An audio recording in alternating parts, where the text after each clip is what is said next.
Wala talaga akong knowledge about the Word of God before. Sa retreat, doon ko nalaman na isa pala sa lifestyle ng isang disipulo ay yung pagdidevotion.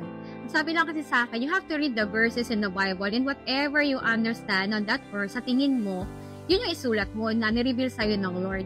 So from day 1 to the 10th year of the church, I am doing well in my devotion. Na-witness ko na mostly sa mga araw na hindi ako nakakapag-devotion, I becomes anxious of everything at ang bilis kong mainis.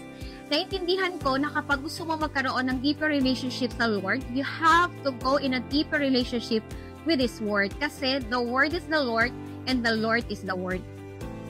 Pag naiisip ko ang worship, ang naisip ko ay about ito sa pagkanta, music, pero na-realize ko na ang worship pala ay ang pagbibigay kay Lord ng lahat and it's all about it. Kapag nag-worship talaga ako, usually lahat talaga ng heaviness, ng faith, nalilift up and nakiklense talaga ako. And naramdaman ko yung presensya na pan. Kaya ang prayer ay isang pagmamahal. Wala talaga akong knowledge about the Word of God before. Sa retreat, doon ko nalaman na isa pala sa lifestyle ng isang disipulo ay yung pagdidevotion. Sabi lang kasi sa akin, you have to read the verses in the Bible and whatever you understand on that verse, sa tingin mo, yun yung isulat mo na nireveal sa'yo ng Lord. So from day 1 to the 10th year of the church, I am doing well in my devotion. Na-witness ko na mostly sa mga araw na hindi ako nakakapag-devotion, I becomes anxious of everything at ang bilis kong mainis. Naintindihan ko na kapag gusto mo magkaroon ng deeper relationship sa Lord, you have to go in a deeper relationship with His Word. Kasi the Word is the Lord and the Lord is the Word. Pag naiisip ko ang worship, ang naisip ko ay about ito sa pagkanta, music, pero na-realize ko na ang worship pala ay ang pagbibigay kay Lord ng lahat and it's all about it. Kapag nag-worship talaga ako, usually lahat talaga ng heaviness, ng faith, nalilift up and nakiklense talaga ako. And naramdaman ko yung presensya na pan. Kaya ang prayer ay isang komunikasyon. Ang prayer is some kind of way paraan ng pagmamahal at pribilehiyo dahil pwede tayo mag-connect kay Lord anytime. And through prayer, naging daan nito para madala ko yung pamilya namin sa church. And through that answer prayer, ni-reveal ng Lord kung sino siya at paano siya makinig sa atin. I attended church noong September 18, 2018 sa Maria Fe. Bukod sa feeling ng belongingness, God spoke to me in a personal way. Dati, nagsisimba ako from 7 to 12 years old. Pero after 6 years, naramdaman ko na parang hinihintay ako ni God na bumalik. Simula nung nagpatuloy ako, ang daming nagbago. Perspective ko, self-image, relationship ko sa pamilya, at pagtitiwala ko kay God. Sa bawat worship, binibigay ko yung puso ko at inuuwi ko yung mga pangako niya. Yung pag-attend ng church, unti-unting binago yung buhay ko at pinalakas ang spiritual life ko. Dati, isa lang akong simpleng Kristiyano at attending ng services. Pero nagbago ito nung sumilalim ako sa retreat at mentoring. Sa mentoring, natutunan ko ang proclaiming, preserving, preparing, and producing people. Mahirap, pero pinalagaan ito dahil nais kong maglingkod ng tapat sa Panginoon. Ang training na ito ang naghubog sa akin bilang Kristiyano. Tinuruan akong maging matatag, disiplinado, at isang leader na kayang mag-disciple ng iba. Ngayon, ginagamit ko ang lahat ng natutunan ko upang maglingkod at tumulong sa iba. Sa paglalakbay, sa pananampalataya, ako ay produkto ng mentoring at naniniwala ako ito rin ang magpapabago sa bawat Kristiyano na handang magpagamit sa Diyos. Before, nag-struggle ako sa sobrang baba ng aking self-esteem, kaya nahihirapan akong mag-share ng Word of God sa ibang tao. I always think of myself that I am not good enough to lead someone. Pero nagpatuloy lang ako sa Lord. Later on, He multiplied my life group to different lead communities. Lagi ko lang sinasabi sa mga members ko, magpatuloy lang kayo na magpatuloy and have a humble heart na magpa-correct dahil doon maraming matututunan. Pinagkatiwala sa akin ni Lord ang mga taong ito. Pinakita niya sa akin na with Him, I am more than enough to be His servant, to be His leader. God always remind me kung paano niya ako tinanggap before, pinagkatiwalaan at minahal. At iyon din ang i-apply ko sa mga tao. Sa life group, naramdaman ko ang welcoming at belongingness na hindi kinasahan. Kahit nung panahon na hindi ako nagre-reply, laban pa rin ako ng leader ko. Sa bawat topics, lalo akong napapalapit sa Diyos. Ang mga topics na tinatalakay at ang mga testimony ng aking co-life group ang naging inspirasyon ko para lumalim ang relasyon ko sa Panginoon. Dahil sa life group, na-realize ko na hindi ako nag-iisa. Dito ko naramdaman na may kinig sa akin, may nagmamalasakit, at higit sa lahat, na ako ay worth. Mas lumago ang aking leadership skills at ang pananampalataya ko sa Diyos. Ngayon, hindi na lang ako attendee. Isa na rin ako nag-establish ng life group. Patuloy na ginagamit ng Panginoon upang magbahagi ng kanyang pag-ibig at salita sa iba. Nagsimula kami mag-church nang magkaroon kami ng problema sa anak namin. Noon, puro kami barkada, inom, kahit pamilyado na. Pero nang makilala namin ang church, nakahanap kami ng second family. Siguro ang pinakamalaking pagbabago sa pamilya namin na yung spiritual growth. Mas naging malalim kami sa pananampalataya at unti-unti nawala sa amin yung mga dati naming bisyo tulad ng pagbabarkada, pag-inom, pagmumura. Nagpapasalamat kami sa Panginoon dahil tinulungan niya kami at mas naging malapit kaming pamilya. I started attending church when I was 18 years old. Nasa college pa ako noon and I had a lot of struggles. Dumating ako sa point na walang pamasahe papuntang service, but the church invested on me not just by money but also by values. Through His grace, nakapagpatuloy ako at hindi ko kailangang isakripisyo yung paglilingkod ko sa Panginoon during my college years, even during the time na na-depress ako, nag-internship ako, at nag-self-review for board exam until makakuha ako ng magandang trabaho. This search helped me to have that kind of excellence na hindi mo kailangang may piliin at hindi mo kailangang mag-settle sa less. You can always do your best in every aspect of your life at hindi ka pababayaan ng Lord. Yung kalakasan niya, yung favor niya will always be upon you when you put His work first, when you put His vision first. Nabuksan yung vision ko nung nag-Bible study kami kina Pastor. Lagi niya kasi sinishare yung vision niya about multitudes, yung city view, hanggang sa isang service sa DMR building, doon ko rin nakita yung sinasabi niyang vision.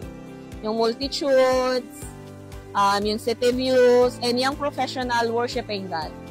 Nahubog yung vision ko nung nagsimula akong mag-speak about vision. Sa retreat pa yon, and yung usually makikinig sa mga mentoring. Mas natutunan ko kung paano makarating sa vision at mas maraming binago si Lord sa akin. Nagsimula akong mag-win ng souls, nagkaroon ng compassion kahit nahirap minsan, pero mas tumibay ang vision ko, kaya patuloy akong nagpe-preserve. And patuloy din akong nagpe-persevere. So with that, God gave me direction, provision, and a hopeful future as I pursue this vision. Before, I already respect people because they have the authority, but it's a mix of respect and skepticism. And sometimes, I also question them when they are against sa kung ano yung alam kong tama. But it all started to change when I listen to the Word of God. It's not a one-day process, but it's a long process of obedience and trusting in the Lord. I myself been corrected many times by authorities at naging suki na rin ako ng counseling. It's really hard for me because you can obey even without submitting.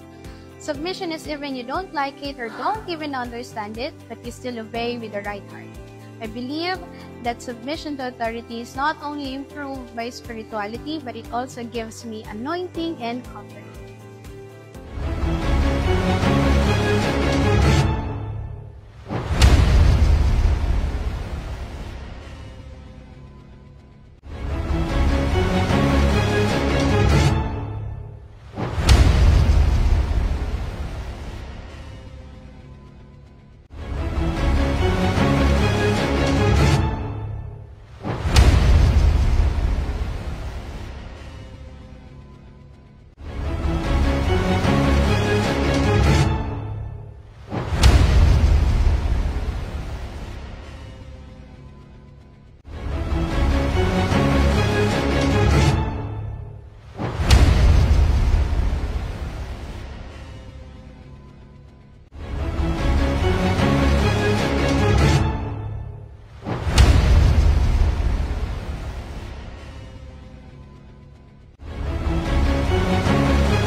Ayan, akbayan. Babae sa babae, lalaki sa lalaki. Welcome to our third service, last service for tonight. Pwede po bang itaas natin ang ating mga palakpakan para po sa ating Diyos ngayong gabi? Amen. Hallelujah. At tayo po ay aawit at sasayaw para sa Diyos. Okay lang po ba? Tayo ay umawit at sumayaw para sa Diyos. Hallelujah. Dahil ang Diyos na sinasamba natin ay mabuti.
midst of us is the presence of God tonight. And let us not waste the precious presence of God just by standing still. The presence of God is roaming around. You do whatever it takes to worship Him, to show Him how you desire for Him and how you adore Him. And tonight is the time to show that to Jesus. Because our God is worthy of your praise. Our God is worthy of your worship. Hallelujah. We bless your name, Lord.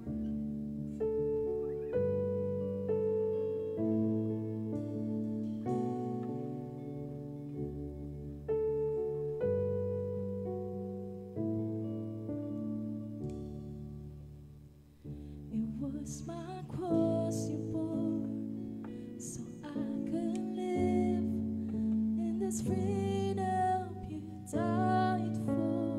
Yes, God. And now my life is yours, and I will sing of your goodness forevermore.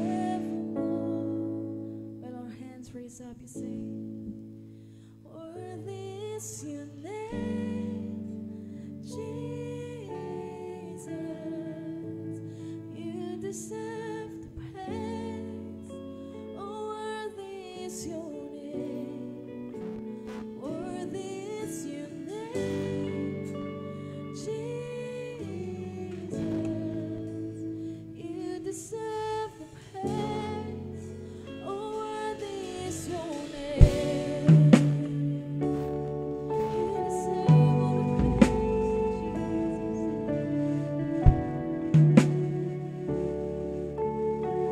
And now my shame is gone. And now my shame is gone. I stand amazed in your love undeniable.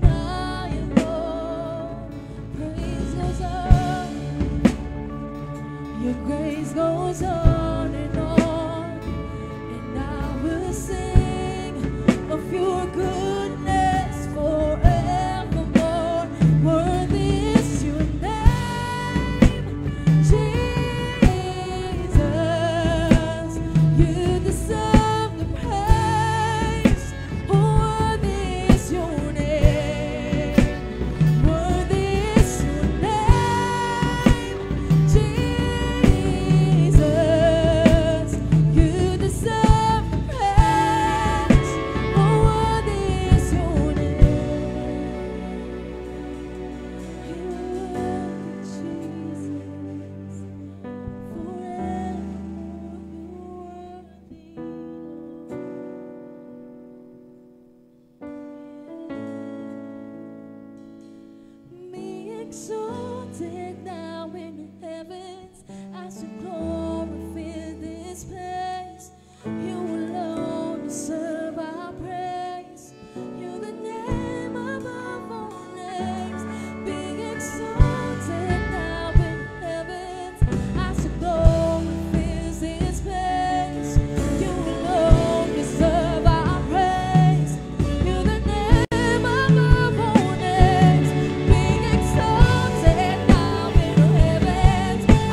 And yours is the kingdom. Yes! Yours is the glory. Come on, it's time to worship. This is your time of worship. You say, and you have no rival, and you have no equal, now and forever, God, you reign. And yours is the kingdom, yours is the glory.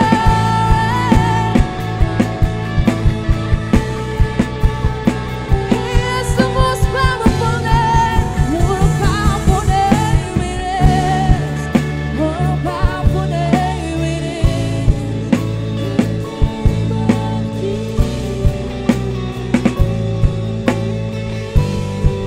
More powerful name it is. Nothing can stand against. What a powerful name it is.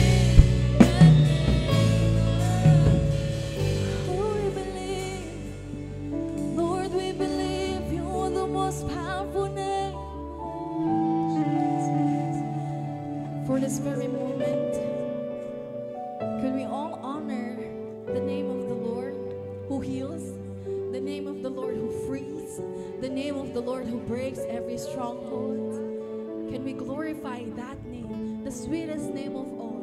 Only the name of Jesus can free you from the enemy.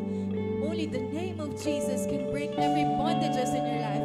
Only the name of Jesus can let addiction break over your life. Only the name of Jesus. Kaya po, pwede po ba sa gabi na ito, sama-sama nating itaas at ipalakpak ang pangalan, ang papuri para sa pangalan ng Diyos. Oh, you are the Jesus. You are the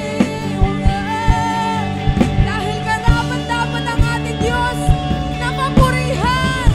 Karapat-dapat ang ating Diyos na papurihan. Hallelujah! Ikaw ay karapat-dapat. Ikaw ay karapat-dapat. Tinataas ka namin, O Diyos. Pinapupurihan ka namin, O Diyos. Niluluwalhati ka namin, Panginoon. Ito po ang aming sama-samang panalangin sa matamis na pangalan ng iyong anak na si Jesus. At sama-sama po tayong sumigaw ng malakas na Amen! Hallelujah!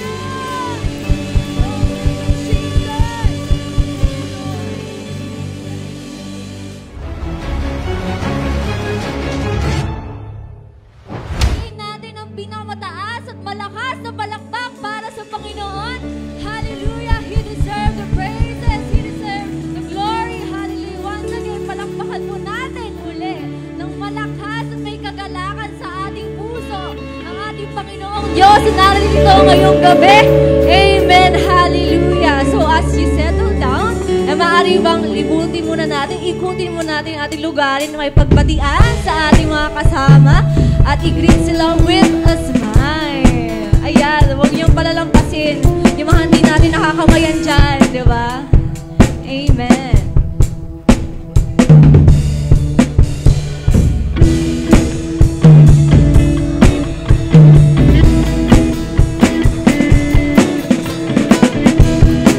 So yan, as you settle down, maaari bang makinig po muna tayong lahat sa ating mga announcements?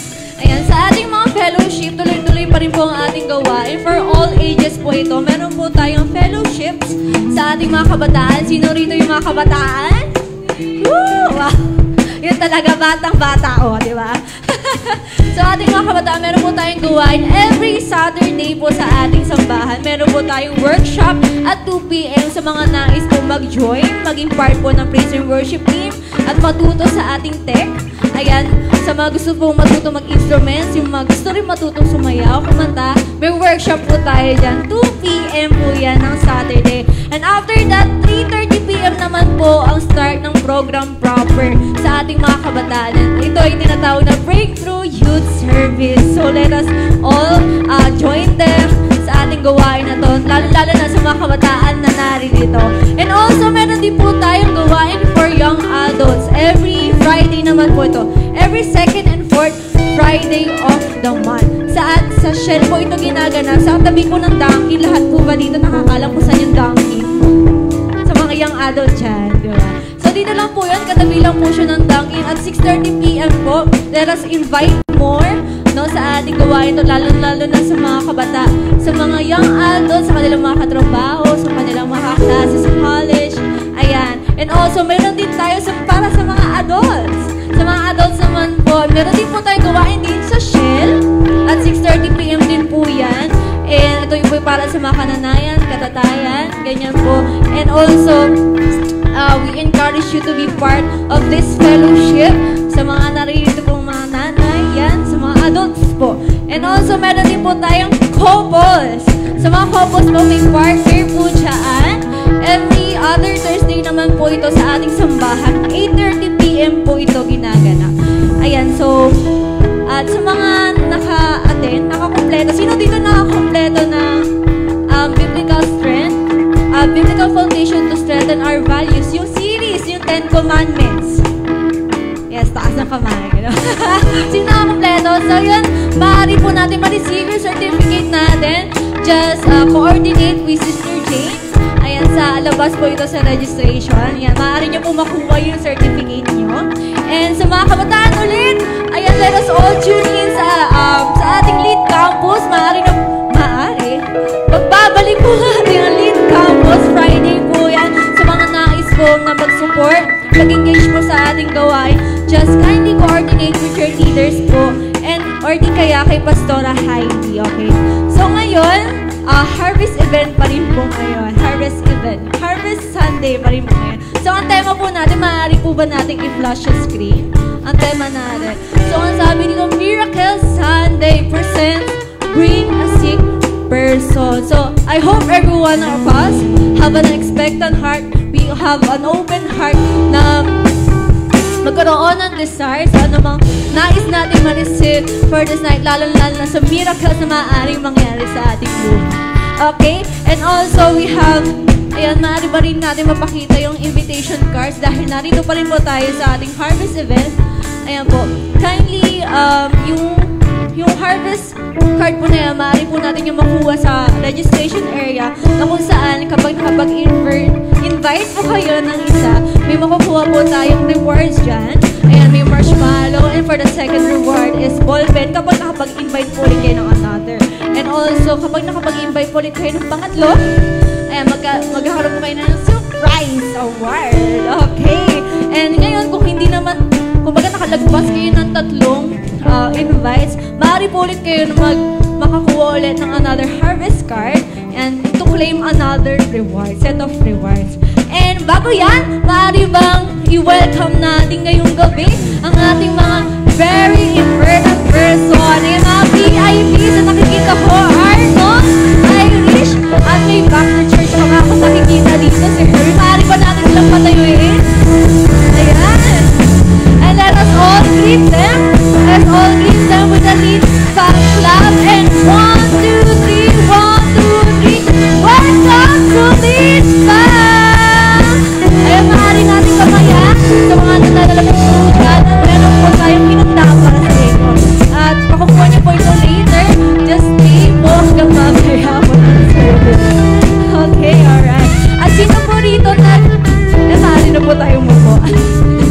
Ngayon na sino mupo. Okay. Sino po rito nag-celebrate or mag-celebrate pa lang po na kanilang birthday from June 29 to July 5? Meron po ba rito? Birthday celebrant? Ayan, wala. Mga tapos na. Next week daw, baka meron na. So yan, as we ready and prepare ourselves, let us all rise. Once again, maaari pa tayong tumayo ulit at palakpakan muli ang ating Panginoon pagkat siya ay dakila sa ating buhay. Hallelujah! And as we welcome our speaker for the night, our assistant pastor, Pastora Tina Pantaleon, a round of applause.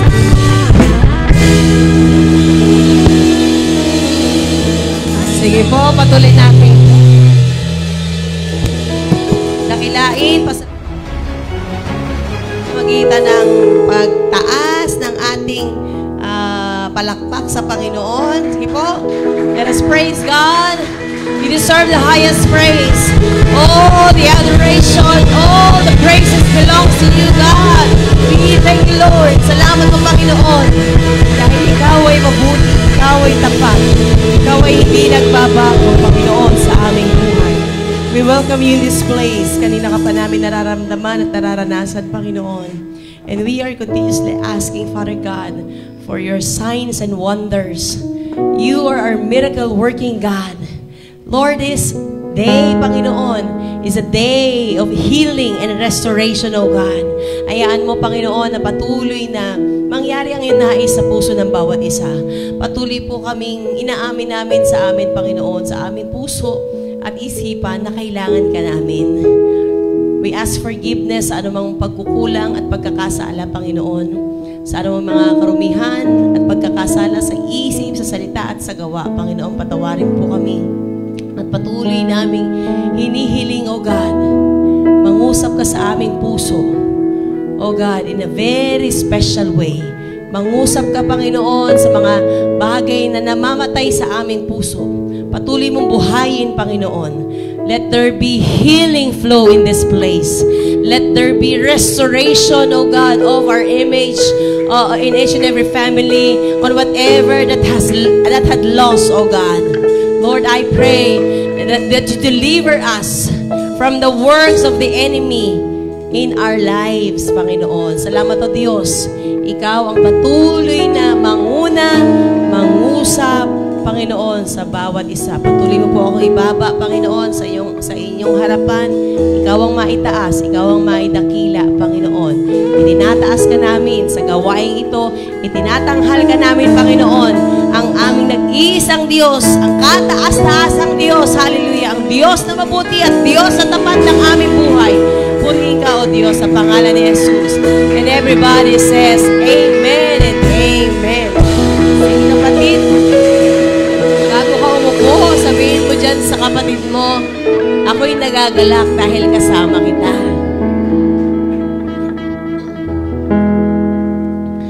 Alam niyo po, last week, ano man day and 24? Tuesday, Wednesday, Thursday, ay gawain ng convention sa dating church ng organization kung saan ako nakakilala sa Panginoon. At isa sa pinagpapasalamat ko sa Panginoon,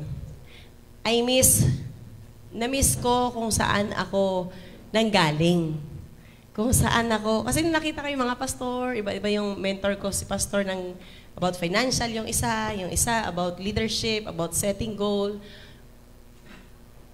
Nung nagkakita-kita kami, tapos namimit mo yung mga ibang kapastoran, Luzon, Visayas, Mindanao po yun, UPCI National Leaders Conference, preparing the pastors for the next generation, pastors and leaders for the next generation. 4 lang po ang slot kada churches at tayo sa church natin, nahilingan na mag-staff. Delegate din kami at the same time ay nag-staff. Alam mo yun, yung feeling na kapag nakita mo, uy, kumbaga na-miss kita. Kumbaga yung feeling na kwentuhan kayo, kung anong nangyari sa inyo in the past 2 years, every 2 years po kasi yung convention. So yung, na-imagine niyo po yung atmosphere na you belong to each other, you miss each other, and you want na magpalakasan ng bawat isa. At nung nandun po kami, ay nandun yung burden sa heart na dahil nga nag-staff, dahil kakaunti din po ang staff, nararamdaman namin yung kabigatan na kailangan ganito, itulong natin, kailangan ganito, itulong natin. Na kapag ikaw bilang mananampalataya ay mayroon kang burden na ganon, ay ibig sabihin, gusto ka ng Panginoon na kilusin sa ganong aspeto. Kapag nakakaramdam ka na nababurden ka. EJ, alam niyo po, at kapag ikaw ay nagkaroon ng burden ng ganon sa Lord, ay kailangan mong hakbangan. Sabihin mo sa katabi mo, kailangan mong hakbangan. Kasi kapag hindi ka humakbang, hanggang dun ka na lang. Sabi mo ulit, hanggang dun ka na lang. That's why our topic for tonight, kung bakit kailangan maghakbang magdesisyon, ay connected dun sa topic natin ngayong gabing ito. Kasi yung topic natin ng gabing ito, it's about God can do it. Kung ano man ang imposible sa kaisipan ng tao at masabi mo parang hindi na yata mangyayari. Okay naman parang wala Hindi. God can do it. Kayang gawin ng Panginoon. He can. He is able. He is more than able. Doon sa iniisip mo pa lang. Sabihin mo ulit sa katabi mo yan. EJ, paging EJ. He is more than able. He's more than able to do everything na nahihirapan tayo sa ating buhay. Mananampalataya. Sila po yata ay, nag-break At sabihin mo ulit sa kapatid mo, kung ano man ang imposible sa tao, ay posible sa Diyos. Posible. No? Kaya ang topic natin ngayon, yung storya kung saan ang pinapatungkulan nito, kung naaalala nyo yung story ng babaeng inaagasan for 12 years. For 12 years. Makikita natin yan sa Mark 5:25 to 34. Allow me to read. Kung meron po dyan Tagalog, ay magandang may Tagalog. Ate Sel, kung meron kang Tagalog or sabihan mo dun sa loob, meron kung gustong basahin dun, i-emphasize sa Tagalog, bihiran mo ako. ASD, or Mabuting Balita, Biblia. Ito po sa English, salitan po tayo kung may flash nitin. Mark 5:25 to 34. Sabi po dito, and a woman was there who had been subject to bleeding for 12 years. Ano daw po ang meron sa kanya? Ito sa babae? Nagbi-bleed, nagdurugo. At ilang taon po? 12 years. Sa 12 years na yon, hindi madali. Sabihin mo, hindi madali. She had suffered a great deal under the care of many doctors. Ibig sabihin, dahil sa kagustuhan niyang gumaling, punta siya, papadoktor siya. At dahil nagpupunta siya, papadoktor siya, walang lunas siyang natatanggap. Diba, anong reaction mo kapag nagpunta ka sa isang doktor at walang masabing lunas sa'yo? Diba parang nadadown ka? Hirapan ka, pwedeng nakakabaliw. Parang ganun There's something na pasukan ka ng depression, kaiisip na ano bang solusyon, ano bang pwedeng gawin. At ano pang nangyari? Inubos niya na ang lahat ng pera niya. Sabihin mo, and had spent all she had. Kaya nga naubos lahat ng pera niya, kada doktor. Yet, instead of getting better, ang nangyari, it grew worse. Mas pumangit yung sitwasyon, imbis na maging better, naging bitter. Oh. Imbis na paganda ng paganda, paayos ng paayos, mas worse yung naranasan niya.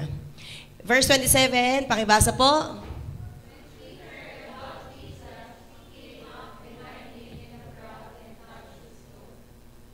Because she thought, if it is just I touch his clothes, I will be healed. Nakakahanga tong babaeng to. Bakit ka anyo? Tanongin niyo ako, bakit? Kasi itong babaeng to, alam na alam niya that only Jesus can solve her problem. That only Jesus can help her stop that bleeding. Si Jesus lang. Sabihin sa katabi mo, si Jesus lang. Wala nang iba. No? Sabi pa immediately her bleeding stopped. Tumigil nung nahipo niya ang laylayan. I will be healed. Immediately her bleeding stopped and she felt her body. Si Jesus thought that he was freed from her. Saan naranasan niya, napalaya siya sa anumang mga suffering. Ramdam niya, nung hinipo niya, nawala na yung sakit niya, paghihirap niya. At once Jesus realized the power had gone out from him, si Jesus nga, kaya tinanong, sino ba humipo sa akin? Nakalagay dyan, who touched my clothes? Kasi alam ni Jesus, may lumabas na kapangyarihan sa kanya. Alam niya, mayroong, kumbaga, humigop. Malakas humigop yung bleed, nagbe-bleed. Ikaw kaya? Malakas ka bang humigop? Lord! Gusto ko mapagaling, Panginoon! Ganon ka rin kaya? Ganon yung attitude ng babae. Sabi dyan, you see the people crowding against you, His disciples. When Jesus, Pastor Robby, palagi yung Jesus sabi niya, when Jesus is coming to town, ang daing mga crowd na sumusunod sa Kanya. Kasi nga, naririnig nila na si Jesus ay nagpapagaling, si Jesus ay nagmi-miracle. So, ang daing tao, and then kasama ni Jesus yung mga disciples. Kaya no way, itong babaeng inaagasan for 12 years na makabilis na makarating kay Jesus. And even the disciples ay hindi siya ganun, kumbaga masyadong napapansin. Sabi niyo sa katibaw, masyadong napapansin. Pero alam niyo po, itong si babaeng inaagasan for 12 years ay desperada. Sabi niyo sa katibaw mo, desperada siyang gumaling. Desperada siyang gumaling sa nararanasan niya. Kaya ang ginawa niya, the woman, knowing had happened to her, came and fell at His feet, trembling with fear. Nung tinanong ni Jesus, sinong humawak sa laylayan ko? Di parang with fear and trembling na, nako, ako ba'y pagagalin? Hindi, yung fear nyon, out of reverence yun niya sa Panginoon. He said, her daughter, your faith has healed you. Sinabi ni Jesus, go in peace, umuwi ka na, and be freed from your suffering. Pinagaling siya. Grabe babae eh. Alam niya na si Jesus lang ang sagot. Alam niyo po, itong woman na to, nagsuffer siya ng chronic disease, nakakamatay. Kasi would you imagine, araw-araw kang dinudugo, tapos 12 years pa, hindi ganun kadali. Kaya ang makakaintindi lang sa pagdurugo ay kapwa nagdurugo. Di ba sa babae, pag may mens ka, ang nakakaintindi lang na sakit sa puson ay kapwa babae na nakakaranas na masakit sa puson. Ako, may time na nung high school ako, bigla akong nag-blackout at nagising na lang ako, nasa clinic na. Masakit ang puson ko noon. At yung pinaka-worst na naranasan ko, kailangan ko maglagay ng isang bote ng maligamgam sa bote ng yung mga dato puti na glass, tapos ilalagay ko sa puson ko. Kasi may intensity ang pain. May ganun eh. Para bang dahil sa pain na yun, hindi ka makakilos. Hindi naman palagi sa akin, pero may time lang na ganun. Kumbaga kaya nga ang sabihin natin makakaranas nun ay yung talagang naramdaman yung ganong sitwasyon. No? Yung babaeng inaagasan for 12 years, hindi madali naranasan niya. Biruin mo, 12 years nga eh. Sabi sa katabi mo, 12 years nga. Would you imagine kung ikaw ang ilalagay ko sa sitwasyon niya na 12 taon na may sakit na ganon, ano mararamdaman mo? Di ba? 12 taon, 1 taon, ngipin pa nga lang, di ba? Ako nung grade 6 ngipin, kahit masakit pinabunot ko, matanggal lang yung sakit ng ulo, yung, baga, mahirap. Sabihin sa katabi mo, mahirap talaga. People around her have no idea ng talagang kalagayan niya. Kasi nga, wala naman sila dun sa sitwasyon na yun. At alam natin that in Old Testament times, kapag ikaw ay nagdurugo, nagbe-bleed ang isang babae, you're considered as ceremonially unclean. Hindi ka pwedeng lapitan ng asawa mo, hindi ka pwedeng lapitan, lumapit sa mga tao, hindi ka pwedeng umattend ng gawain, sumamba sa Diyos, hindi ka pwedeng makipag-usap kahit kanino, ika-cast out ka, dadaling ka dun ka, chupi-chupi, parang gano'n. Cast out ka. Yan ang kultura dati. Pero dumating na si Christ, hindi na. Yan ang culture. Kasi kung halimbawa, malapitan ka lang, ganong culture, yung tinapik niya, pag-pray mo ko, kaya nagmano siya, o kaya naman may binigyan siya. Kung sino man ang lumapit sa kanya, siya din ika-cast out. Ganon ang kultura that time. Pero ngayon hindi na, salamat sa Panginoon. Ito yung mga view na makikita natin dun sa sufferings niya. Number 1, yung physical sickness. Yung sakit, meron siyang internal bleeding. Meron, nagdurugo. Umaga may period. Umaga, yun yung ang hirap sa babae. Alam niyo po, sa Bible, lahat ng kahit sabihin natin kapabayaan sa physical, cancer man, bakit nagkaka-cancer, kain ka ng kain ng mga food ng pang-cancer, sweets, yan. Chocolates, pag mahina ang immune system mo, lahat tayo may good and bad cancer cell. Pag na-weak ang bad cancer cell mo, ay pag mas madami ang bad cancer cell mo kaysa good cancer cell mo, kakainin yan. Kaya dapat kumain ng gulay, pampahaba ng buhay, yan ang mga good pang-immune system, boosting the immune system. Physical sickness lahat, halimbawa nagpabaya ka sa mga pinakain ng mga ganyan, ang ano niyan ay magkakasakit talaga. Physical sickness. Physical sickness, sabi nyo sa katabi mo, physical sickness. Di ba kapag napabayaan din natin ang ating mga sarili, ay nagkakasakit tayo. Pero lahat ng yan ay connected din yan sa spiritual natin. Nakita natin, baka dahil, sabi ng Lord, pangalagaan natin ang ating katawan, pero hindi rin natin napapangalagaan. Merong physical sickness. Yan yung naranasan ng babae. Pangalawa, social sickness. Ano na ganun social sickness? Kasi nga, hindi siya pwede, dilagay siya doon sa napakalayo eh. Sa kuweba. Doon ka. So, hindi siya pwedeng makipagmingle. Salamat sa katabi mo, hindi na katulad nung dati. Sabihin natin, example in nowadays may mga tao na ayaw nilang lumapit, hindi sila sociable.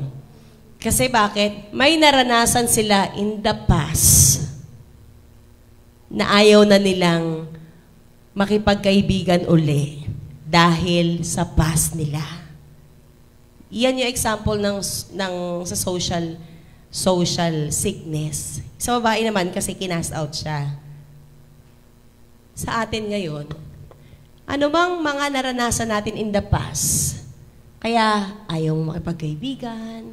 Dati, may best friend ako, tapos nagselos yung isa, ayoko na nga magkaroon ng best friend. Many friends na lang. Ayoko na yun ang sa akin ng Lord eh. Parang gano'n ang nangyari sa akin. Pero binalik ng Lord sa akin yung pakikipagkaibigan nung nakakilala na ako sa Kanya. Binakas ko sarili ko, ano pa rin ako, pero somehow parang nagkaroon ako ng namimili. Pero nung nakilala ko ang Lord, pinalaya niya ako doon. Kasi yung topic natin ngayon, yung theme natin is miracle healing. Kasi gusto kong pagalingin ng Panginoon kung paano pinagaling ng Diyos itong babaeng inaagasan for 12 years, gusto ng Diyos pagalingin ka din. Baka meron kang pinipili lang na tao, o kaya naman parang, eto pa po, may isa pa akong ganito pinagaling ng Lord. Alam nyo ba, meron akong naranasan na bumibili sa tindahan namin, sari-sari store. Tuwing pupunta siya, inis na inis ako. Bakit? Kasi pupunta siya lalaki, ngiti ng ngiti, yung ngiti niya nakakainis. Ganun siya, parang yung ngiti niya, na-realize ko na yung ngiti niya, katulad nung ngiti, nung nakatabi ko, nung first year high school ako na matanda. Kasi yung first year high school na matanda na nakatabi ko, ay, ano pa ako nun eh, di ba pag first year parang, hindi naman sa parang aanga-anga. Kaya lang, ako lang sakay dun sa jeep. Tapos katabi ko yung matanda na yun. Tapos, di ko na malayan yung kamay niya. Nakaganon na sa akin. Nakaganon na. Tapos pagtingin ko sa kanya, ngingisi-ngisi siya.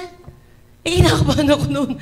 Tapos, yung ngiti niya, nag-remind sa akin dun sa bumibili sa amin. Sabi ko, teka, Kristiyano na ako. Bit ako naiinis dito. Walang ginagawa sa akin tong bibili dito, sabi ng mga kapatid ko, ayan ay best friend mo, pagbilang mo, ayoko nga. May ganun akong social, ayoko sa kanya. Yung pala, nung time na yun, na-realize ko, kasi narinig ko sa 702 DCAS, yung sitwasyon na nangyari sa'yo in the past, na kaya ka inis na inis sa isang tao, akala mo, siya yun, na nagre-remind sa'yo. Yung pala, pinaalala ng Panginoon, may naranasan ka in the past na gusto kang palayain ng Lord. Pinalaya ako ng Panginoon doon sa ganun. Sabi ko, Lord, patawarin mo ako, nagkakasala. Wala tong kasalanan sa akin eh.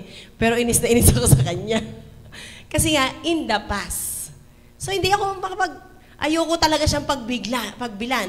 Pag madaming tao sa tindahan, iiwasan ko siya. Ganun. Pero binornagin na po ako ng Lord doon. Social sickness yon. Ano pa ang naranasan niya? Mental sickness. Diba, would you imagine, naubos ang pera mo, wala kang pwedeng tao na makahalubilo. Diba, parang baka mabaliw ka eh. In nowadays, lalo pandemic, diba, anxiety, usong-uso yan. Kahit hindi uso, nakikiuso yung iba. Ganyan, anxiety. Nagkakaroon ng depression, depressed daw. Nagkukwentuhan kami nila Chester, mga kabataan, hindi naman dahil nauso ang depression, nakikiuso na depressed din ako. Parang ganon. Nakikisama, parang ganon. Pero somehow, sa mental natin, nagkakaroon tayo ng trouble, somehow, lalo na kapag tayo ay natira ng emosyon at hindi natin nag-guard ang ating puso at isipan na ibalik mo sa salita ng Diyos. Ano bang nararanasan mo? Halimbawa, anxiety, nagwo-worry ka. Paano na yung kinabukasan? Ang daing bills, ang lalaki ng bills. Pero sabi ng Lord sa Bible, do not worry about tomorrow, for tomorrow will worry about itself. It doesn't mean na wala ka nang gagawin, but it speaks of your faith in God. Gawin mo ang prinsipyo na sinasabi ng Panginoon. Ibig sabihin nun, pag ginawa mo ang prinsipyo ng Diyos sa Biblia, ang Diyos ang bahala sa iyo. Kaya sabi ng Lord, anak, do not worry, for tomorrow will worry about itself. Mental. Kailangan natin maisip, yung mental sickness natin, kailangan palagi ay mapalaya sa pamamagitan ng Panginoon, ng banal na Espiritu. Paano i-counter niyan? Salita ng Diyos. Ano pa? Spiritual sickness. Itong babaeng inaagasan for 12 years, spiritually, hindi siya makapag-worship eh. Kasi nga, cast out siya, bawal. Diba, sa chosen nga eh, doon pinakita lalo na sinaway pa siya ng mga Pharisees and Sadducees noong time na nandun siya. Ipinahiya siya. Hindi ka pwede dito. Ano ka, madumi ka. Sabihin mo sa katabi mo, sa Lord hindi na ganun. Kumbaga, hindi ka i-condemn ng Lord, lumapit ka sa Kanya. Dahil alam na alam ng babae na kailangan ko na mapalaya, kailangan kong gumaling, kailangan ko si Jesus. Yan po yung view ng suffering niya. Spiritual sickness. Ang tanong, siya, na-realize niya yun. Ikaw, kapatid, sabihin, na-realize mo ba na kailangan mo ang Diyos? Okay naman, ma-attend naman ako. Okay naman, parang nagpe-pray naman ako. Okay naman. Pero ang tanong, yung spiritual, yung something like your hunger for more, your hunger na Lord, parang gusto ko may nangyayari sa buhay ko, sa sitwasyon ko, na dry ako, parang may hinahanap ako that only God can fulfill. Kaya kailangan nating ma-realize sa ating buhay that we need God na ma-deliver tayo ng Panginoon, matulungan tayo. Makita natin na ngayon that Christians nowadays, eto ang mga senaryo, we don't have knowledge about them. Yung kaliwa kanan mo, likod harap. Hindi mo naman alam nararanasan yan eh. Ngingiti-ngiti yan, tatawa-tawa yan. Parang magdadrama na, wala kang alam! Pero kami dati na disciple na ganyan. Hindi, ibig sabihin yung, hindi nyo naman, totoo naman eh, hindi mo naman alam eh. Kasi unless lumagay ka sa paanan niya, yung nararanasan niya, that's the only time na mararamdaman mo ano yung nararamdaman niya. Kasi ito po, honestly, di ba, yung mga men's natin, yung mga boys, di naman talaga naiintindihan kung anong nararamdaman kapag nagkakaroon ng monthly period ng mga kababaihan. Di po ba? Hindi kasi hindi ganun kadali yung nararanasan. Kaya ang nangyayari, dahil bit-bit ka ng physical sickness, magdating mo din sakit ng ulo, masakit ng ngipin, may sakit ka, nilalagnat ka, or whatever sickness, meron kang social issues, social sickness, meron kang emotional baggages, mental, at spiritual. Kaya pala, kapag parang wala na lang, hindi mo na inaalam, yung iba, or parang, kaya nagkakaroon ng apathy. Nagkakaroon ng wala ng interest kasi nga maraming naranasan na kailangan mapalaya. Ano pa? We ignore some signs of suffering. Nakikita mo na yung kapatid mo, nahihirapan. Siya na lang ang gumagawa, parang baliwala pa rin. Siya na lang. Dahil nga doon sa, mahirapan ako pagod ako na nga gumagawa niyan dati. Ayaw mo naman, siya naman. Hindi, nakikita natin, dahil nga kasi maintindihan mo, merong pinagdadaanan. Merong kabigatan. At may isang bagay na nahihirapan siya na mapagtagumpayan. And often, nakikita natin sa number 3. Pakibasa po na number 3.